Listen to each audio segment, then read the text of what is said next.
Latest USA travel ban or entry restrictions, who can't travel right now? If you're planning to travel to the United States anytime soon, stop and watch this video before you book your tickets. The US has made several key updates that affect who can and cannot enter the country right now. From new travel bans for certain nationalities to vaccination requirements that could stop you at the airport, and even unexpected red flags that could trigger secondary screening or denial at the border, there's a lot to know. In today's update, we're breaking down everything: the most recent entry restrictions, changes in visa policy that could delay or cancel your trip, which countries are facing the tightest scrutiny, and what travelers must do to avoid being turned away at US airports. Welcome back to Travel Tree News, your trusted source for global travel and immigration updates. Let's get straight into the latest developments as of October 2025. Every month, thousands of travelers are surprised to discover their travel plans to the US disrupted, not because of their visa status, but because of new and evolving travel restrictions. In a global environment still reacting to security, health, and diplomatic issues, entry into the US has become more conditional than ever. As of October 2025, the US government, through various agencies like the Department of Homeland Security and the State Department, has updated travel advisories and entry requirements in response to new global risks. Whether you're a tourist, a business traveler, or even a green card holder returning to the States, there are a few things you must know before boarding your flight. Let's go step by step into what's changed, who's affected, and how you can stay informed and prepared. 1. Current travel bans, country-specific restrictions. As of now, there is no complete travel ban in place for any single country, but entry restrictions and elevated scrutiny do exist for several regions due to health concerns, visa fraud risks, or geopolitical tensions. A. Travelers from conflict zones.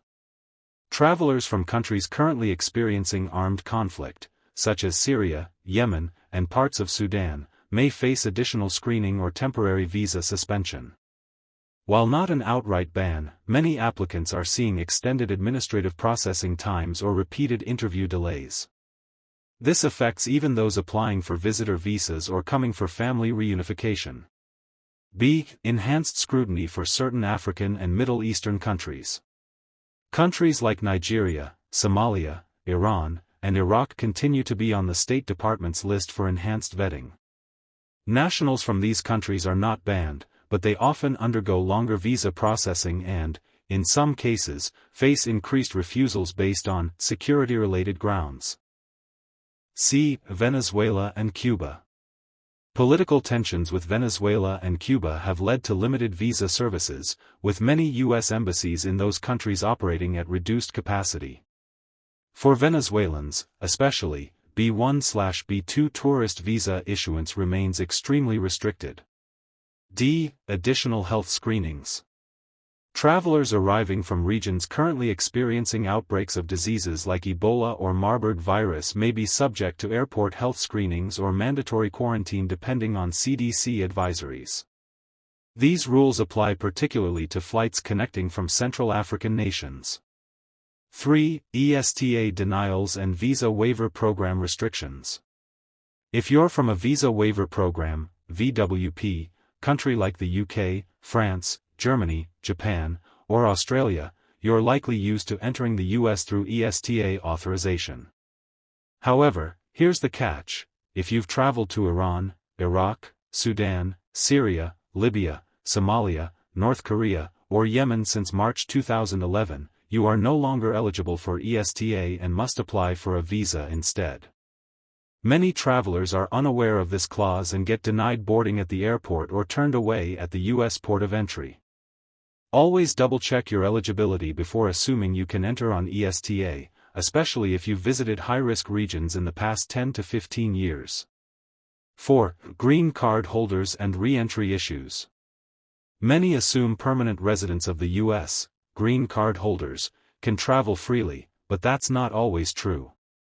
You can still be denied re-entry if you've stayed outside the US for more than 12 months without a re-entry permit. You've committed certain legal or immigration violations abroad. You arrive from a high-risk region and fail to meet health screening requirements. Additionally, green card holders returning from countries under travel scrutiny may be pulled aside for secondary inspection, delaying their entry. 5. Secondary inspection: what triggers it and what to expect. The U.S. Customs and Border Protection, CBP, has increased secondary inspections at airports for certain categories of travelers. This includes those arriving from high-risk countries, people with incomplete or suspicious travel histories, individuals flagged by automated screening systems, like ATS. Secondary inspection isn't a ban, but it can result in a lengthy interrogation, confiscation of devices, or even a temporary denial of entry. If your travel documents don't line up or you're suspected of misusing a visa, you could be sent back on the next flight. 6. New rules for transit passengers. Transit passengers who previously didn't need a visa now must have valid ESTA or a U.S. transit visa, even if they're not exiting the airport. Many travelers from Latin America and Asia were caught off guard by this change and denied boarding. If your layover involves a U.S. city, ensure you meet entry requirements, even if your destination is elsewhere. 7. What you can do to avoid problems. Here's a quick checklist to help avoid any issues. Check the U.S. Embassy website in your country for country-specific travel updates. Avoid layovers in the U.S. if you're unsure of your entry eligibility. Don't rely solely on past travel history, rules have changed. If you've visited high-risk regions, consult a U.S. immigration attorney before planning your trip. Always carry supporting documents, return tickets, hotel bookings, invitation letters, etc. To wrap things up, let's quickly recap the most important takeaways from today's update. As of October 2025, the United States has not issued a full travel ban on any specific country, but strict entry conditions and selective restrictions are absolutely in effect. Travelers from regions experiencing political conflict, like Syria, Yemen, and parts of Sudan, are seeing longer visa delays and administrative processing. Similarly, those from Nigeria, Somalia, Iran, Iraq, Venezuela, and Cuba face enhanced vetting and reduced consular services, often resulting in unpredictable wait times or outright refusals. For those relying on ESTA under the Visa Waiver Program, eligibility is now limited. If you've visited countries like Iran, Iraq, North Korea, or Syria since 2011, you must now apply for a full visa, even if you're from a VWP country like the UK or Germany. Many travelers don't realize this until they're denied at the gate. Traveling to the United States in 2025 is still possible, but it's not as straightforward as it used to be. With shifting policies, health protocols, and regional tensions, entry to the U.S. now requires extra planning, accurate documentation, and a clear understanding of the latest rules. We recommend staying updated monthly, especially if you're traveling from or through regions facing scrutiny.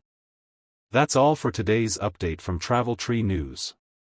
If you found this information helpful, make sure to subscribe to our channel and turn on notifications, because we'll be posting more updates as soon as new policies are announced. Thanks for watching, stay safe, and travel smart.